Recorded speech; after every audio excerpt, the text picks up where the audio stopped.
이딴 집에서 살라고요? 제정신이세요? 이 결혼 없던 일로 하겠습니다. 순간 모든 시선이 향한 곳엔 이른을 바라보는 노인이 서 있었습니다. 장숙자의 손에는 감춰둔 진실이 고스란히 담긴 문서가 들려 있었죠. 그 어떤 법률가도 부정할 수 없는 명백한 증거들이었습니다. 사돈, 제발 이러지 마세요. 하지만 장숙자의 눈빛은 이미 결심한 사람의 것이었죠. 한마디 한마디가 법정에서의 최후 판결처럼 무게를 실었습니다. 그리고 그 말을 들은 아들의 표정이란 제 어머니를 처음 보는 듯 했습니다. 엄마! 평생을 자식을 위해 산 어머니가 그토록 단호하게 누군가의 인생을 끊어낸 건 처음이었을 겁니다. 대체 무슨 일이 있었길래 이 여인은 검사 아들의 결혼을 직접 막아선 것일까요? 오늘의 사연 지금 바로 시작합니다. 그 전에 잠깐 구독과 좋아요 꾹 눌러주시면 여러분의 오늘 하루 더 좋은 일만 가득하실 거예요. 모든 건 6개월 전으로 거슬러 올라갑니다. 봄이 시작되던 3월, 장숙자의 하루는 평소와 다름없이 시작되었습니다.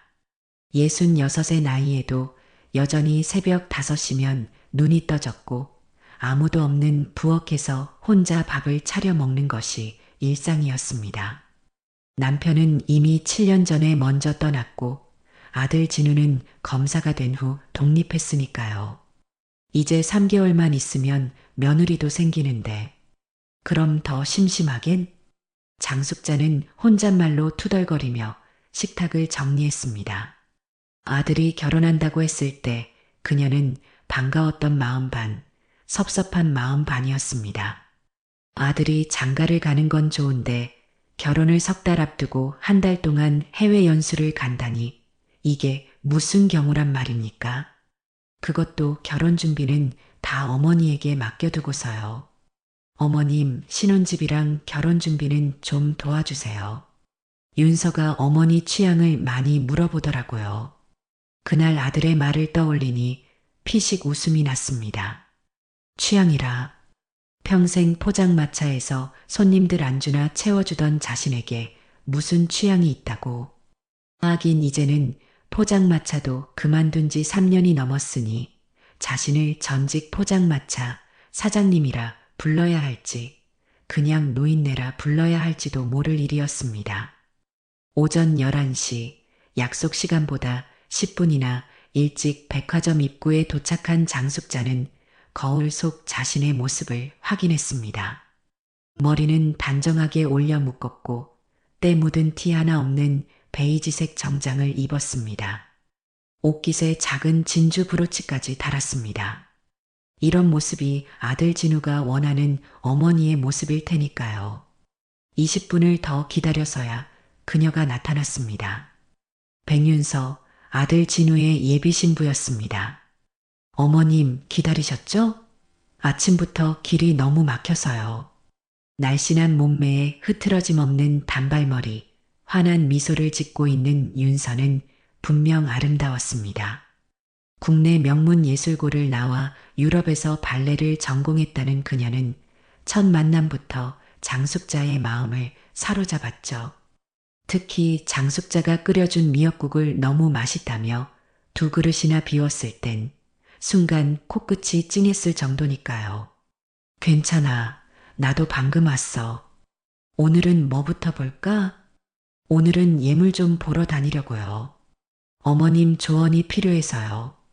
윤서의 말에 장숙자는 괜히 으쓱해졌습니다. 며느리가 될 사람이 자신의 의견을 구한다니 기분 좋은 일이었습니다.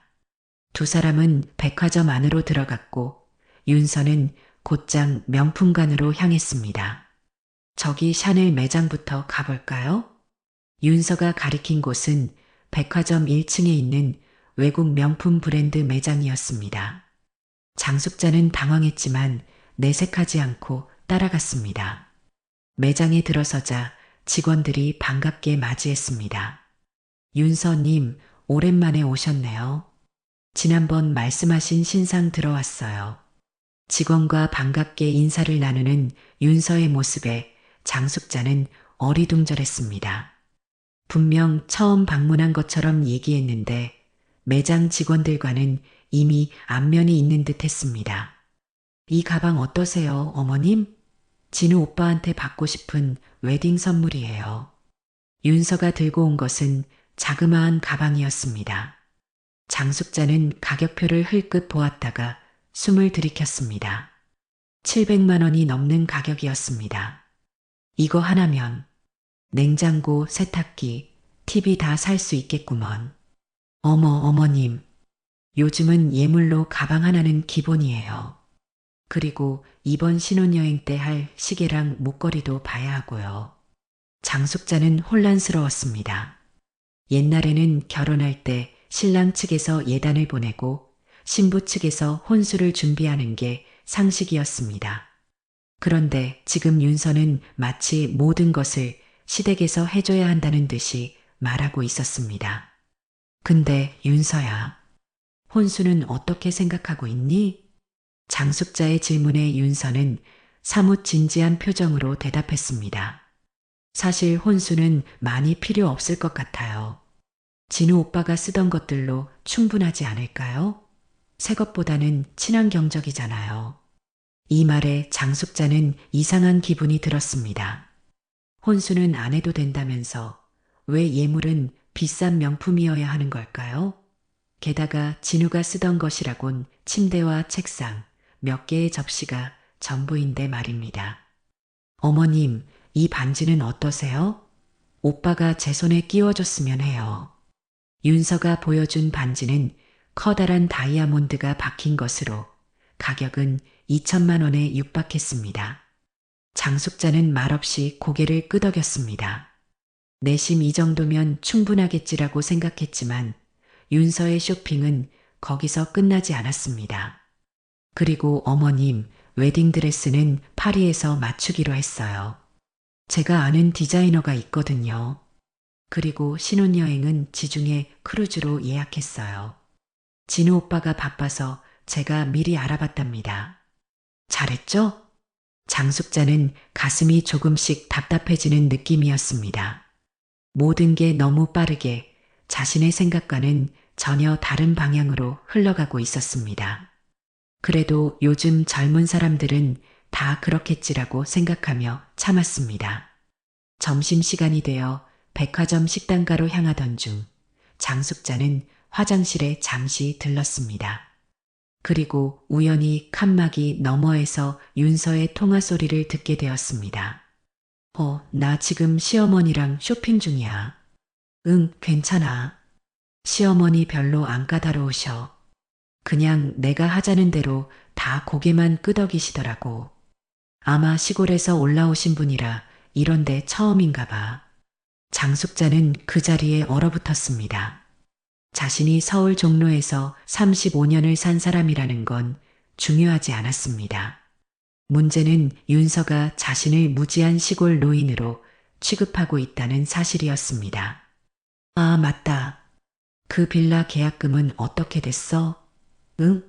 아직도 안 된다고? 에이, 괜찮아. 나중에 오빠 설득하면 돼. 어차피 오빠는 내가 하자는 대로 다 들어주잖아. 장숙자는 천천히 화장실 칸을 나왔습니다. 윤서는 전화를 끊고 화들짝 놀라는 척했습니다. 어머님, 언제 오셨어요? 제가 친구랑 통화 좀 하고 있었어요. 방금 왔어. 배고프지? 밥 먹으러 가자. 장숙자는 태연하게 말했지만 마음속으로는 무언가 걸리는 느낌을 지울 수 없었습니다. 식사 중에도 윤서는 끊임없이 결혼식과 신혼여행에 대한 화려한 계획을 늘어놓았습니다. 그리고 장숙자가 부담스러워 보이자 달래듯 말했습니다. 어머님, 걱정 마세요. 제가 최대한 예산 안에서 할게요. 근데 혹시 진우 오빠가 사용할 수 있는 카드 한도가 어느 정도인지 아세요? 장숙자는 말없이 밥을 먹었습니다. 자신의 아들이 한 달에 얼마를 벌고 카드 한도는 얼마인지 그런 걸 어떻게 어머니인 자신이 알겠습니까? 하지만 이상하게도 윤서는 마치 장숙자가 아들의 재정 상황을 모두 알고 있는 것처럼 굴었습니다. 쇼핑을 마치고 집으로 돌아오는 지하철 안에서 장숙자는 문득 남편 생각이 났습니다. 남편 이병철 씨가 살아있었다면 오늘 같은 상황에서 뭐라고 했을까요? 아마도 사람은 겉모습보다 속이 중요하다고 했을 겁니다. 남편은 항상 그런 말을 좋아했으니까요. 겉으로는 화려해도 속이 텅 빈 사람보다 겉은 소박해도 속이 단단한 사람이 진짜 백일이다. 장숙자는 남편의 목소리가 귓가에 들리는 것만 같았습니다. 그래도 아직은 섣불리 판단할 때가 아니라고 스스로를 다독였습니다. 며느리가 될 사람인데 첫인상만으로 판단하면 안 되지요. 사람은 누구나 단점이 있는 법이니까요. 집에 돌아온 장숙자는 아들에게 전화를 걸었습니다. 오랜만에 듣는 아들 목소리에 그녀는 안심이 되었습니다. 진우야, 잘 지내고 있지? 밥은 제대로 챙겨 먹고? 전화기 너머로 들려오는 아들의 목소리는 피곤해 보였습니다. 해외 연수 과정이 만만치 않은 모양이었습니다. 네, 엄마. 잘 지내고 있어요. 윤서랑은 잘 지내세요? 결혼 준비는 어떻게 돼가요? 장숙자는 잠시 머뭇거렸습니다. 오늘 백화점에서 있었던 일을 말해야 할까? 그냥 넘어가야 할까?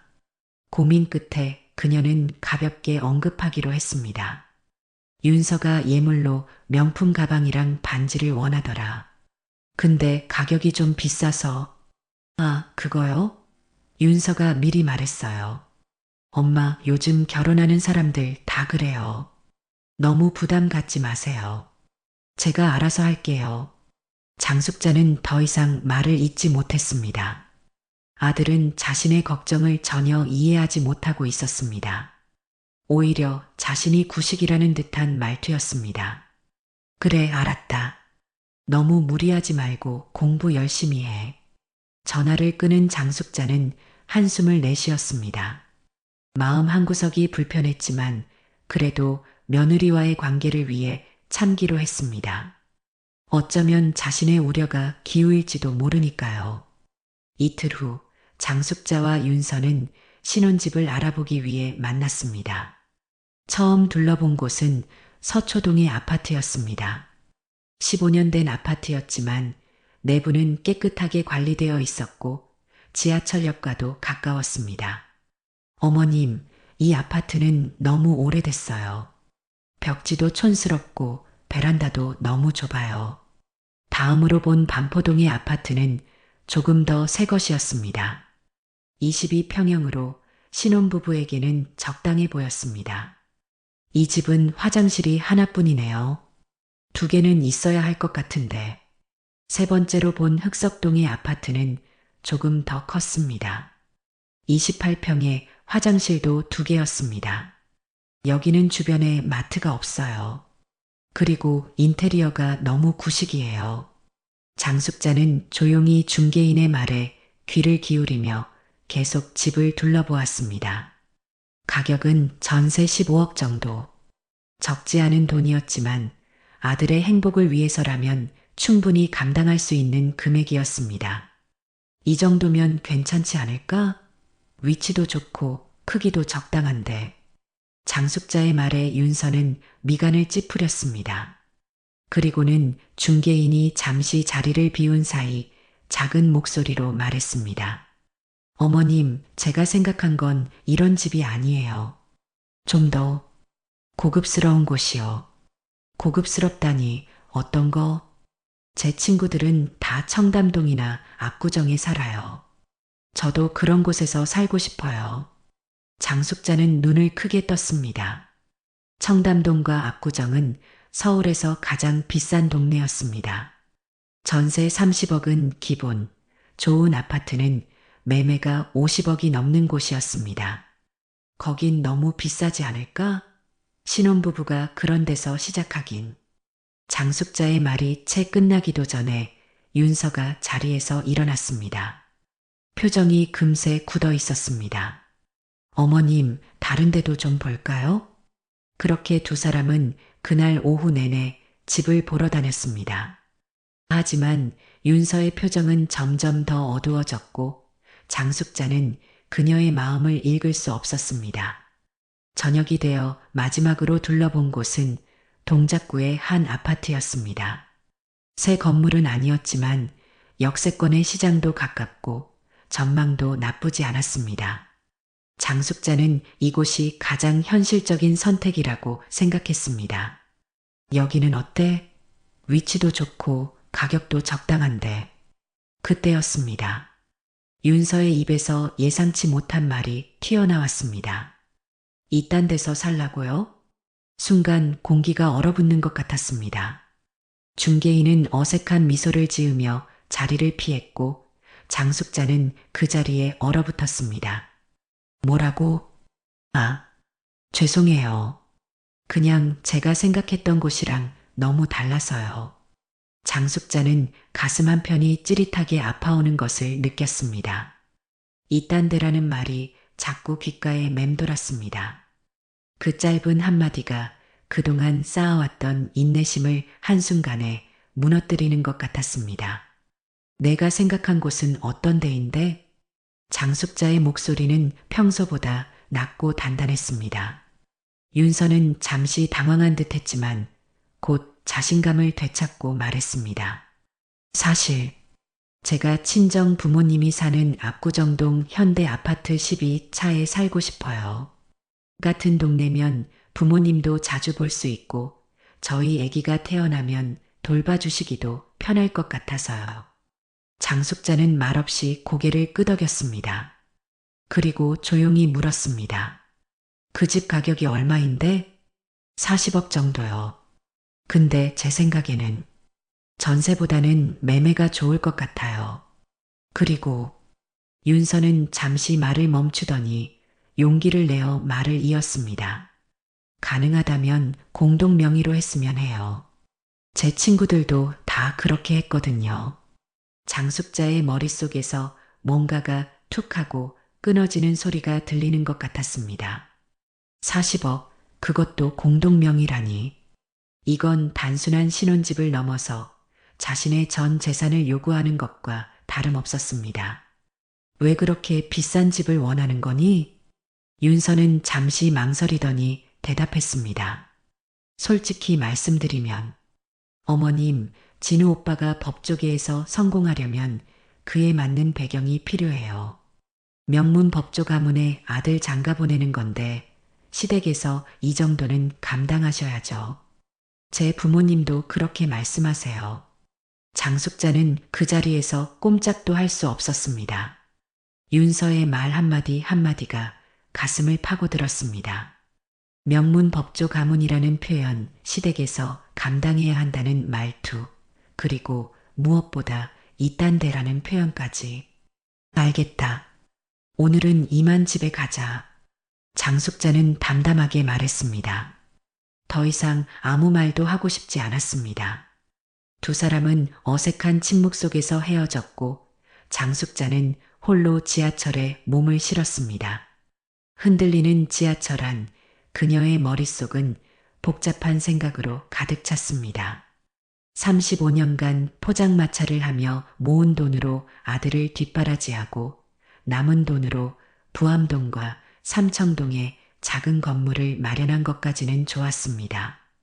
하지만 그것도 모자라 이제는 40억짜리 아파트를 공동 명의로 해달라니. 그것도 이딴 데라는 말까지 들어가며 장숙자는 불현듯 아들 진우가 중학생일 때 있었던 일이 떠올랐습니다. 그때 진우는 친구들을 집에 데려오는 것을 꺼렸습니다.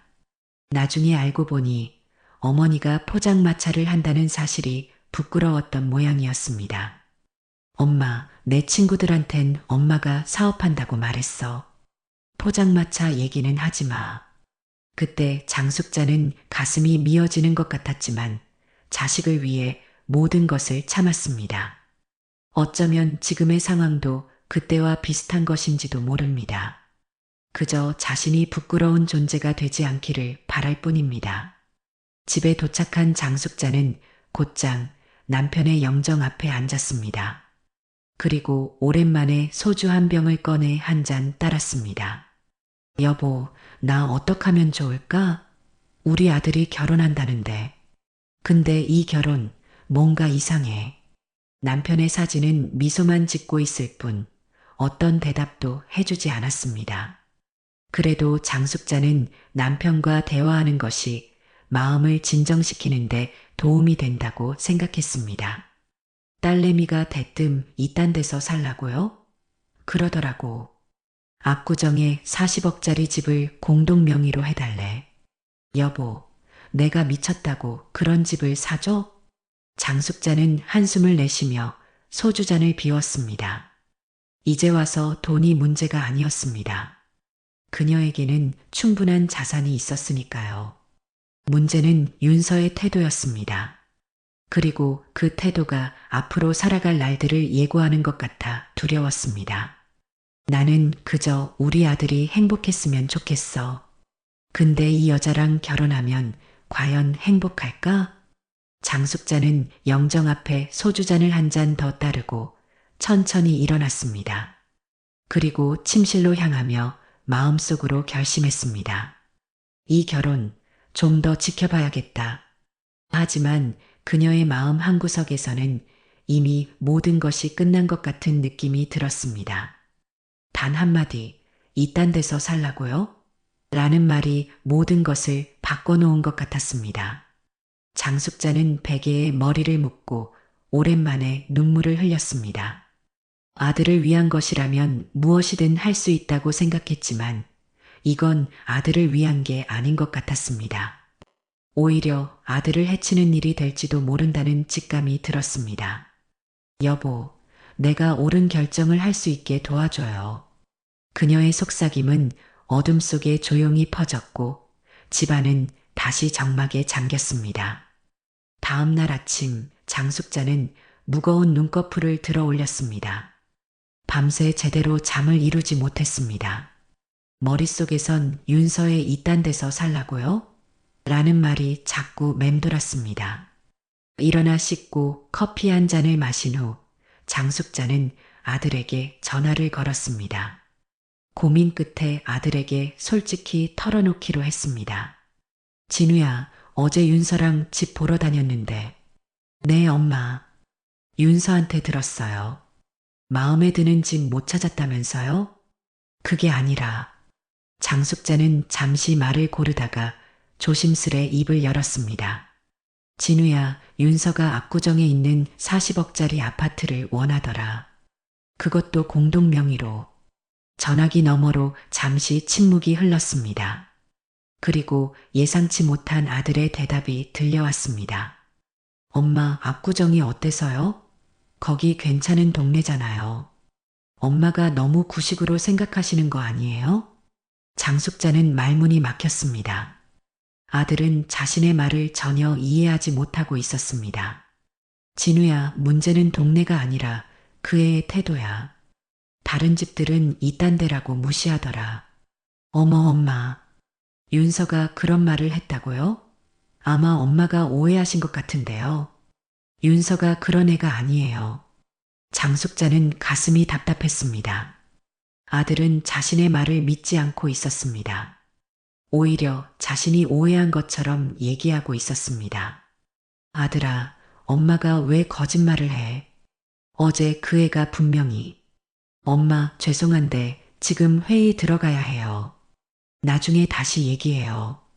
그리고 윤서한테 너무 까다롭게 굴지 마세요. 요즘 젊은 사람들은 다 그래요. 전화가 끊겼습니다. 장숙자는 한동안 전화기만 바라보았습니다. 아들은 자신보다 윤서의 말을 더 신뢰하고 있었습니다. 그게 가장 아팠습니다. 3일 후 장숙자는 윤서의 부모와 처음으로 식사 자리를 갖게 되었습니다. 강남의 고급 한정식 집이었습니다. 백 검사장과 그의 아내는 격식을 갖춘 옷차림으로 나타났습니다. 처음 뵙겠습니다. 진우 어머님. 백 검사장의 인사는 정중했지만 어딘가 거리감이 느껴졌습니다.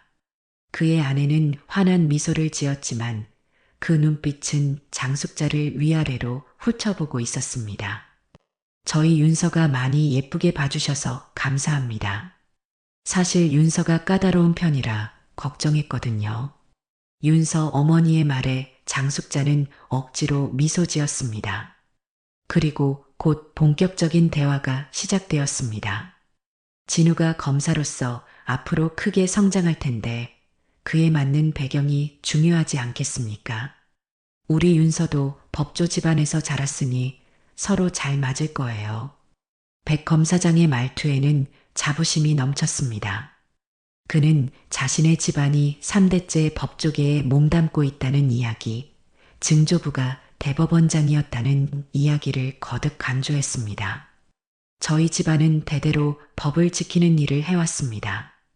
진우군도 그런 환경에서 더 발전할 수 있을 거예요. 장숙자는 대화 내내 한마디도 제대로 끼어들지 못했습니다. 이야기는 주로 백 검사장 부부와 윤서 사이에서만 오갔습니다. 그들은 마치 장숙자가 그 자리에 없는 것처럼 대화를 나눴습니다. 신혼집은 어떻게 준비하고 계세요? 윤서 어머니의 질문에 장숙자가 대답하기도 전에 윤서가 끼어들었습니다. 어머님이 아직 고민 중이세요. 제가 압구정 현대 아파트를 추천드렸는데. 아, 그래. 우리 집 근처네. 그럼 윤서가 친정에도 자주 올 수 있겠구나. 장숙자는 가만히 앉아 그들의 대화를 지켜보았습니다. 마치 자신은 그저 듣는 사람 혹은 돈을 대주는 사람으로만 여겨지는 것 같았습니다.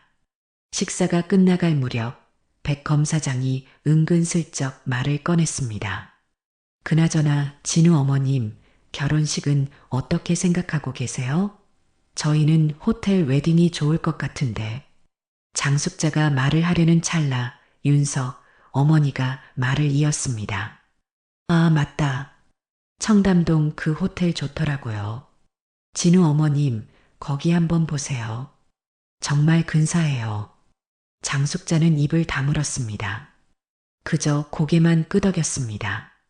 그들의 대화 속에서 자신은 존재감이 없었습니다. 식사를 마치고 나오면서 윤서 어머니가 슬쩍 장숙자의 옷차림을 훑어보며 말했습니다. 진우 어머님, 결혼식 때는 좀 더 세련된 한복이 어떨까요? 제가 아는 디자이너가 있는데 소개해 드릴게요. 장숙자는 그 말이 마치 자신을 깎아내리는 것처럼 느껴졌습니다. 하지만 아무 말도 하지 못했습니다. 집으로 돌아오는 지하철 안 장숙자는 생전 처음으로 자신이 부끄러운 존재인가 하는 생각까지 들었습니다.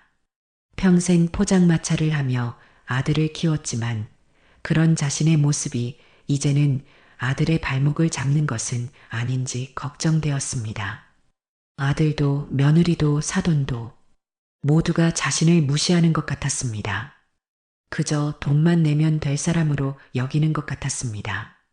집에 도착한 장숙자는 남편의 유품 상자를 꺼냈습니다. 그 안에는 남편이 평생 모은 것들이 담겨 있었습니다. 낡은 지갑, 손목 시계, 그리고 사진 몇 장. 여보, 내가 오늘 완전히 무시당했어요. 아들은 내 말을 안 믿고 사돈들은 나를 사람 취급도 안 해요. 장숙자는 눈물을 참으며 남편의 사진을 어루만졌습니다. 당신이 있었으면 이런 일은 없었을 텐데. 눈물이 한 방울, 두 방울 떨어졌습니다. 평생 단 한 번도 자신을 내세운 적 없던 장숙자였지만 이렇게 철저히 무시당하는 것은 참을 수 없었습니다. 이제 어떡하면 좋을까요, 여보? 그날 밤 장숙자는 오랜만에 깊은 잠에 빠졌습니다.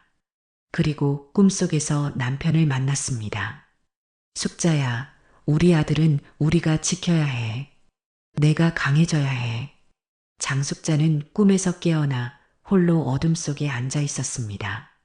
갑자기 마음이 차분해졌습니다. 그리고 결심했습니다. 이대로는 안 된다. 내가 나서야 한다. 그녀는 오랜만에 단단한 결심을 했습니다. 이제는 누구의 눈치도 보지 않고 자신의 소신대로 행동할 때였습니다. 아침 일찍 장숙자는 집을 나섰습니다. 오랜만에 종로에 있는 옛 포장마차 자리를 찾았습니다. 그곳은 이제 새로운 건물로 바뀌어 있었지만 그녀에겐 여전히 추억이 가득한 장소였습니다.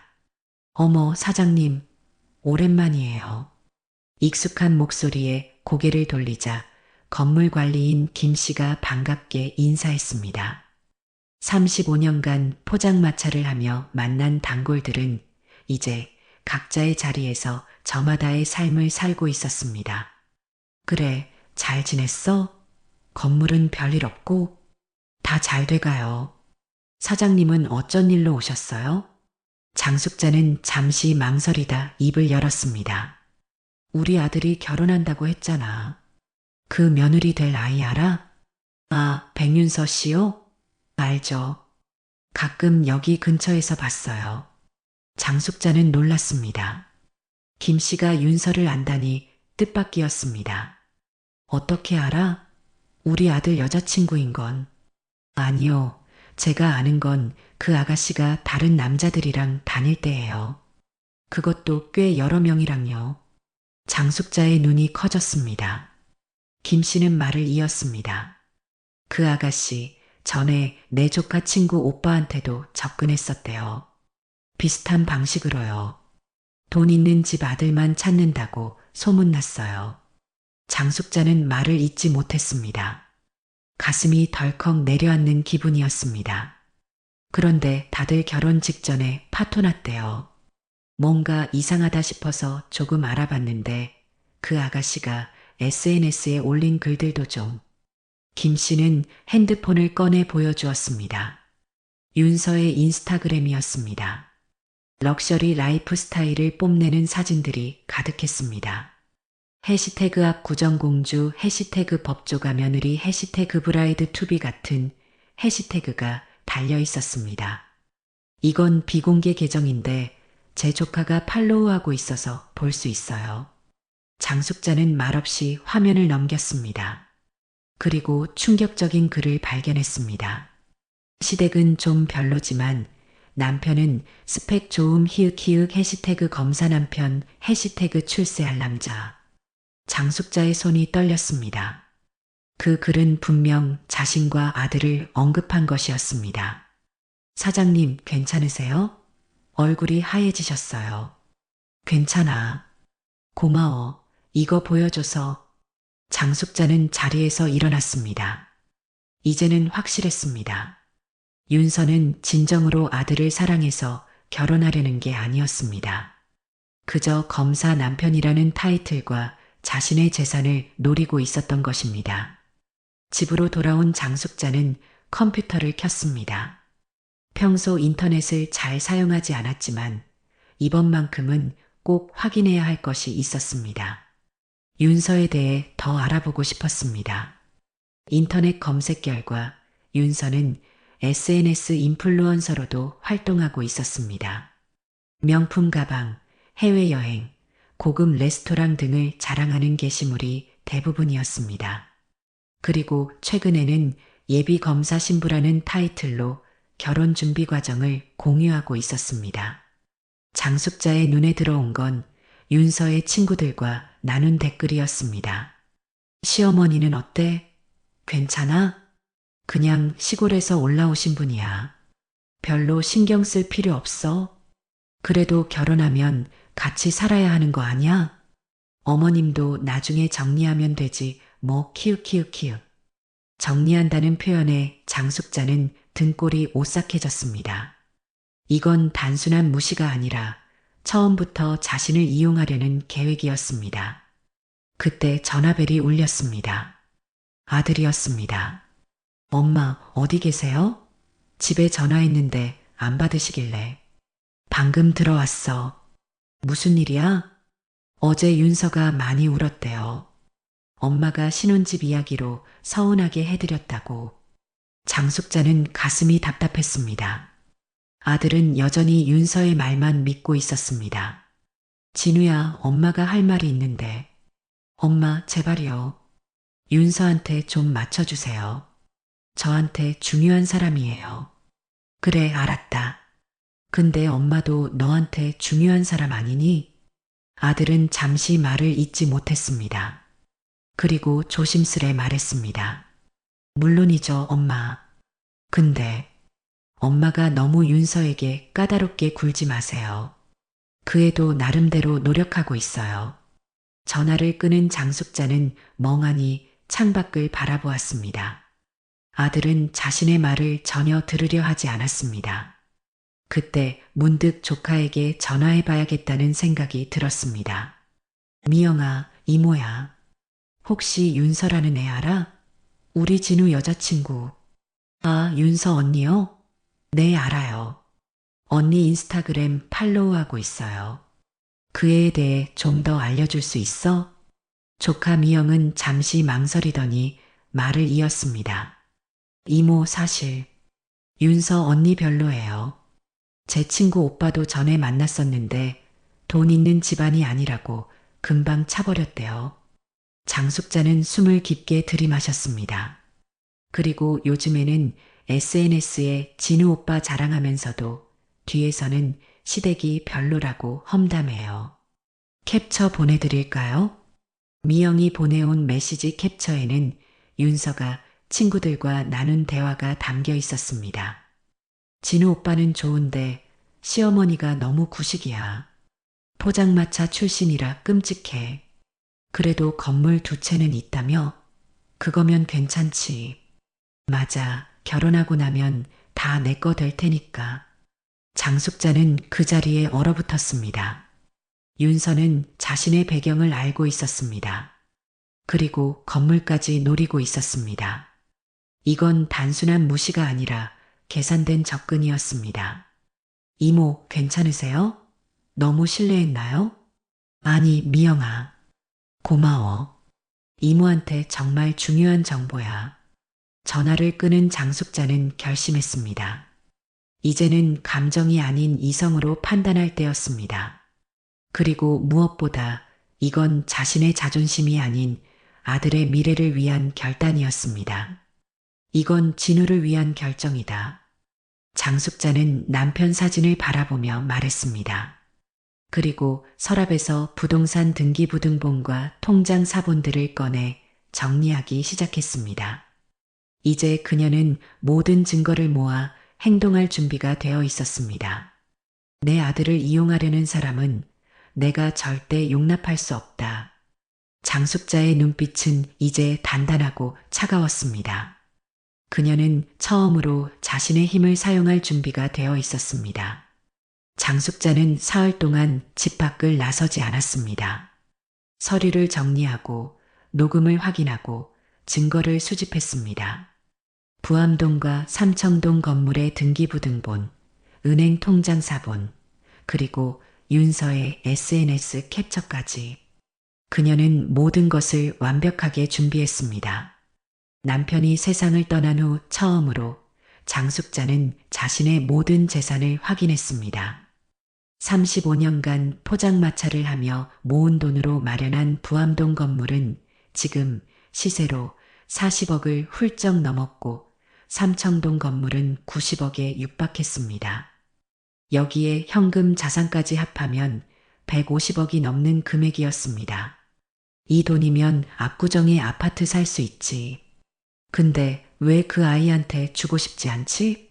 장숙자는 혼잣말을 했습니다. 돈의 문제가 아니었습니다. 윤서의 태도, 그리고 무엇보다 아들을 대하는 방식이 마음에 들지 않았습니다.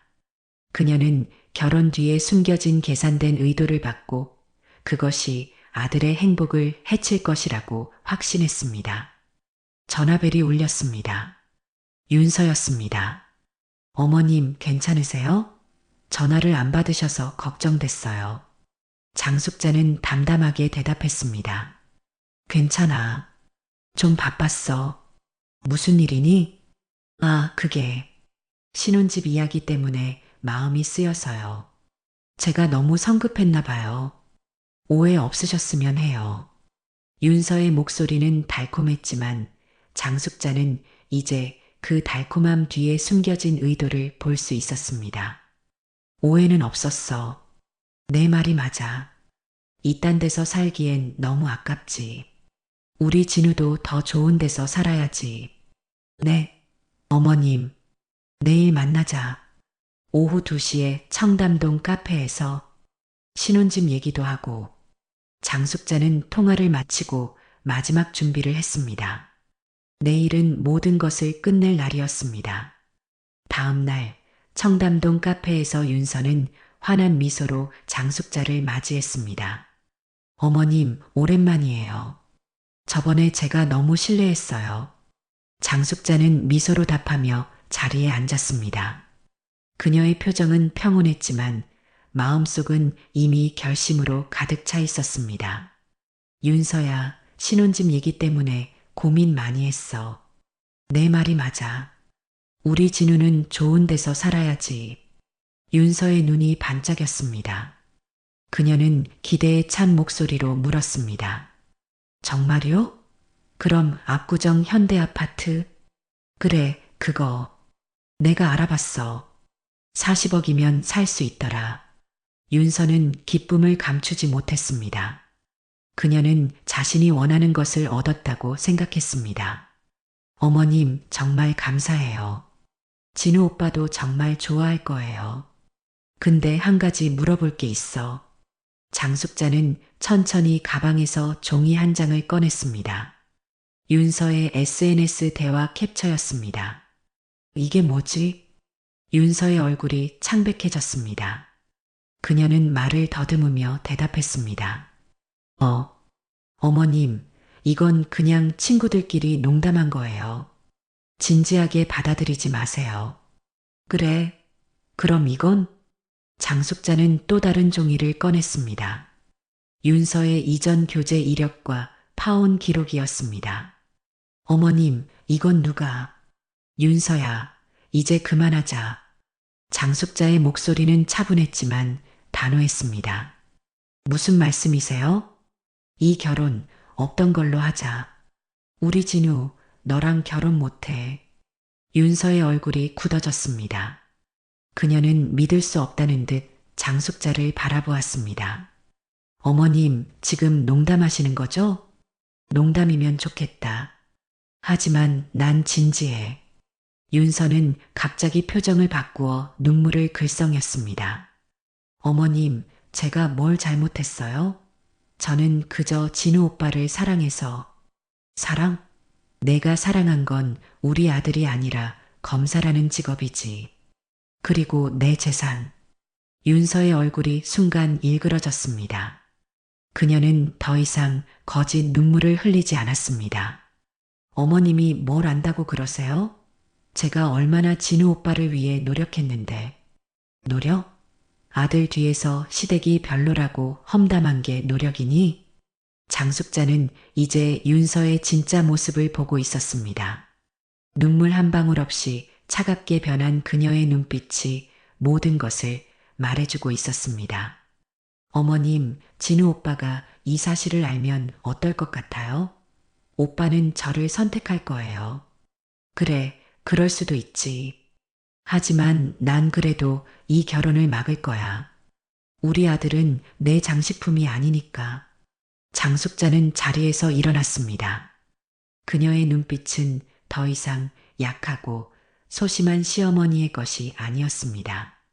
그것은 아들을 지키기 위해 모든 것을 걸고 싸울 준비가 된 어머니의 눈빛이었습니다. 윤서야, 이제 끝이다. 진우에게는 내가 직접 얘기할게. 장숙자는 카페를 나섰습니다. 마음은 무거웠지만 오랜만에 가슴이 후련했습니다. 이제 남은 건 아들에게 진실을 말하는 일뿐이었습니다. 장숙자가 집에 돌아오자마자 전화벨이 울렸습니다. 윤서의 아버지 백 검사장이었습니다. 사돈, 무슨 일이 있으신 것 같은데요? 백 검사장의 목소리는 겉으로는 정중했지만 어딘가 날이 서 있었습니다.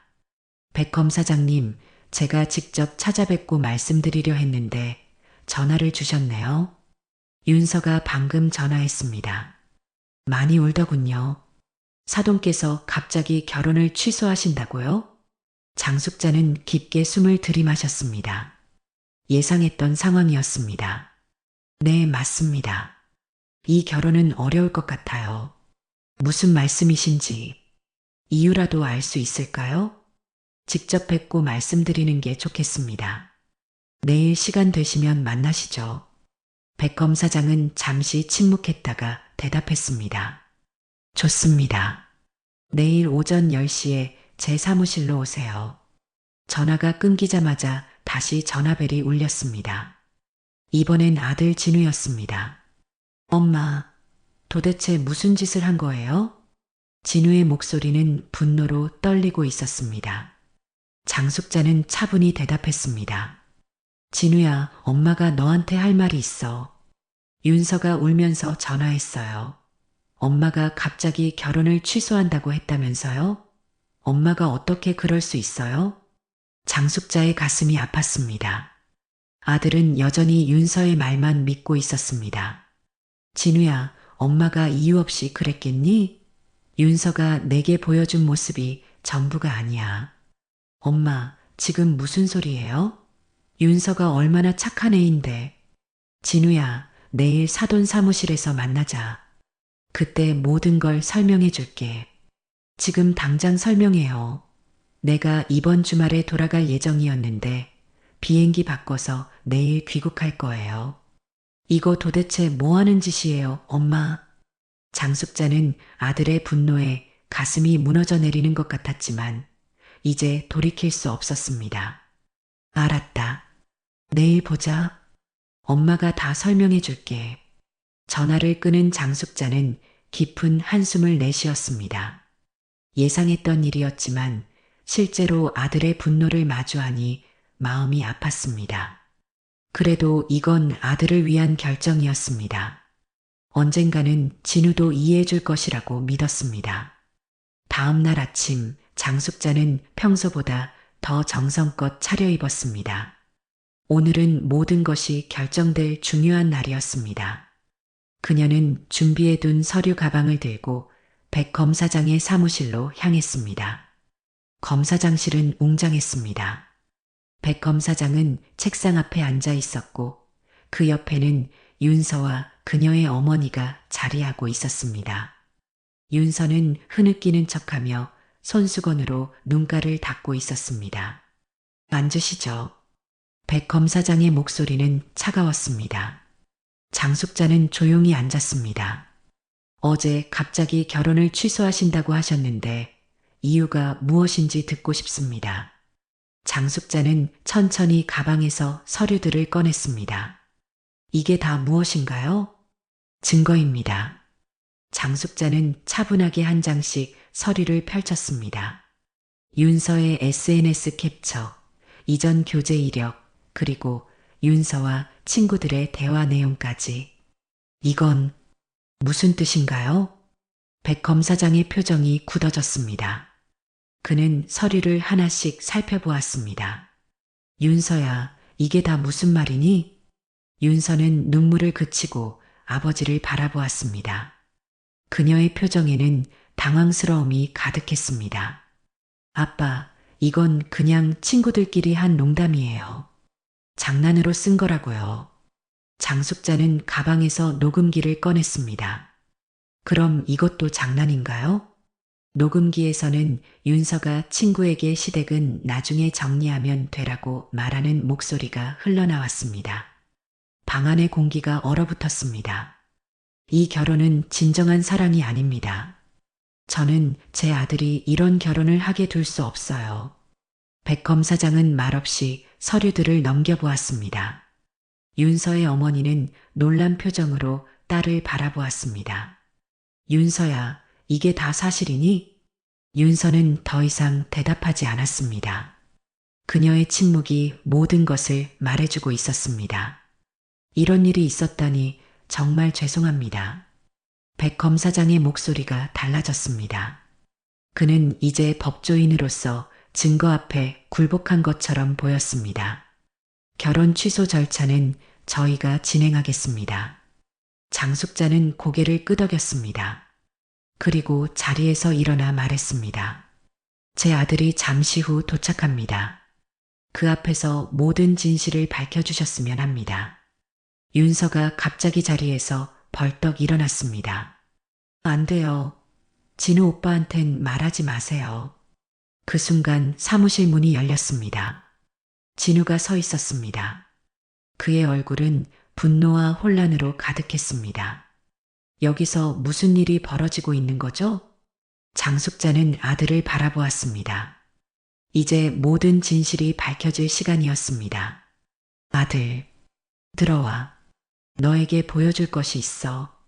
진우는 어머니를 노려보았지만 천천히 사무실로 들어왔습니다. 그리고 테이블 위에 펼쳐진 서류들을 보았습니다. 이게 다 뭐예요? 내가 알아야 할 진실이야. 진우는 믿을 수 없다는 표정으로 테이블 위에 놓인 서류들을 하나씩 살펴보았습니다. 윤서의 SNS 글, 친구들과 주고받은 메시지, 그리고 이전 교제 이력까지. 그의 얼굴이 점점 창백해졌습니다. 이게 다 뭐예요? 윤서야, 이거 설명해줘. 윤서는 더 이상 눈물을 흘리지 않았습니다. 그녀는 차갑게 식은 표정으로 진우를 바라보았습니다. 오빠, 이건 다 오해야. 누군가 날 음해하려고. 장숙자가 녹음기 재생 버튼을 눌렀습니다. 윤서의 목소리가 또렷하게 흘러나왔습니다. 시댁은 그냥 무시하면 돼. 나중에 정리하면 되지 뭐. 중요한 건 오빠 직업이랑 시댁 재산이잖아. 진우